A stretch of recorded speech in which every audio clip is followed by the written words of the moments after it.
തമിഴ്നാട് സംസ്ഥാനത്തിന്റെ തലസ്ഥാനമായ ചെന്നൈയിൽ ശിവനു വേണ്ടി നിർമ്മിച്ച പുരാതന ആരാധനാലയമാണ് കപാലീശ്വര ക്ഷേത്രം.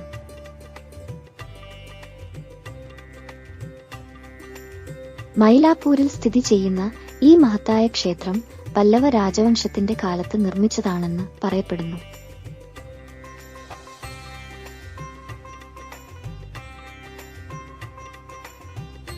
ശിവനും പാർവതിയുടെ രൂപമായ കർപ്പകമ്പലിനെയാണ് ഈ ക്ഷേത്രത്തിൽ ആരാധിക്കപ്പെടുന്നത്.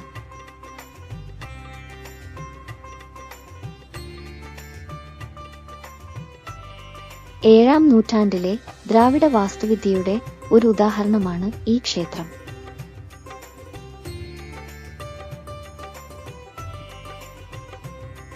തമിഴ്നാട് സർക്കാരിന്റെ Hindu religious and charitable endowment ഡിപ്പാർട്ട്മെന്റാണ് ക്ഷേത്രത്തിന്റെ പരിപാലനവും ഭരണവും നടത്തുന്നത്.